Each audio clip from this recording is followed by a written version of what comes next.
Hello everyone, welcome to the Are You The One episode 2 recap. You can watch it on WeTV and on Viki as well once it gets on Viki in your region. Let's get right into it. So in this episode, we learn that several men have been following Mian Tang, the female lead, and then male lead returns home to their mansion and he says to his servants that he's going to interrogate her because no one can hide secrets from him. And then he enters the house as she's taking a bath, or rather getting out of the bathtub, and she tells him about her day and apologizes for troubling him about roughening the rogues, and he asks her if she would have said all of that if he didn't ask her about her day.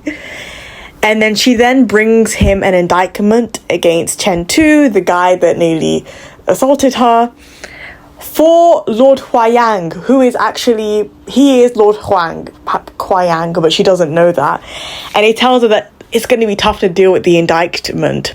And then he asks her how she learned acupuncture, because apparently she applied it to herself when she got injured. In the first episode, we see her with like acupuncture, like in her hand, like in her hand, in her arm.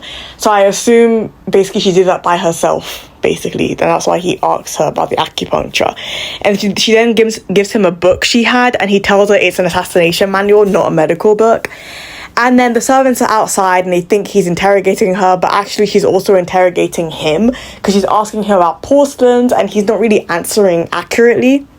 And then he says that he's a useless dandy. And then they end up going to bed. He says, I'm going to basically sleep in your room with you tonight. And then in bed, she asks him why he hasn't taken in any concubines or secondary wives. And he believes she's starting to suspect him because of this question. So they're both suspecting each other at this point, pretty much. Like, there's not a lot of trust, which makes sense anyway. He then gets a flashback while he's in bed of when the arrow nearly hit him. And he's like, I'm going to get back at Lu Wen, while he's staring at Mian Tang while she's asleep. She then wakes up the next morning and he's not in bed, so she runs to him outside to give him the indictment so he can hand it in to himself, because he is Lord Huayang. Then he leaves and Mian Tang is focusing on her business, and the women are gossiping about her being a mistress and why they can't see her husband and where her husband is. And then she then threatens them because she overhears everything that they're saying. She's very tough, this female lead. We then see the Empress Dowager in the next scene, and the young emperor who is playing. The young emperor asks the eunuch to hit his forehead as punishment, and the Empress Dowager calls him back to her. We then learn that the Empress Dowager and Lord Huayang are not like allied at all. Like, he's opposing her. She wants him to move his troops and he's refusing to. So there's clearly going to be a lot of political kind of battles in this show. So this is a hint for that. Then we learn that there's a general called General Shi who's competing with Lord Huayang, and he's placed spies in the city. Physician Zhao's gatekeeper is also a spy.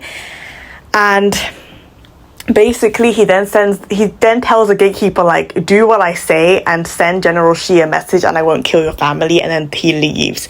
And then we learn that Lord Huayang, the male lead, Shuju, or Shu Shanju, is going to basically try and lure out Lu Wen, and like this whole spy situation. Like, he's trying to lure out Lu Wen with figuring out the spies and trying to basically tell Physician Zhao like he knows everything that's going on and he's going to find a way to get out Lu Wen. And he's looking at an emblem on a paper, and then we switch to a scene with Mian Tang like going to give him food, and we see the emblem on a tree as she's going to try and give him food where they're playing Go, which is basically the equivalent of like kind of like a Chinese chess game, but it's not chess.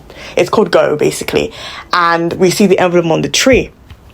And then after this, they're back home. So he comes back home and she asks him like, hey, I went to go give you food when you were playing Go, but you weren't there. And he basically lies to her and says he uses an alias when he goes and stuff like that. And then they're hearing the neighbors argue, and she's using it to basically ask him like, are you being genuine with me? Am I really your wife? And he's telling her, yeah, you are my wife. Like, I know you well. He's basically just lying to her the whole time.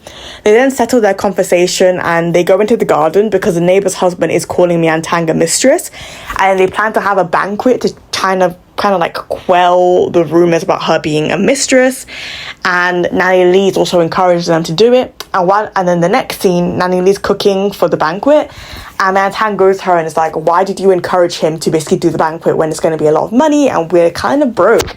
And Nanny Lee lies to her and basically says, it's because he cares about you so much. And then Mantan leaves. And Nanny Lee always is repeating, like, what a sin, because they're all lying to this girl, and she feels really bad. Even me, like, Nanny Lee and me or whatever can't really help but feel bad for Mantan, because she has no clue what's happening. She has amnesia, and all these people are lying to her about who she is and her background and all this kind of stuff. And then we end the episode with Mantan making banquet invitations, and the male lead helping her.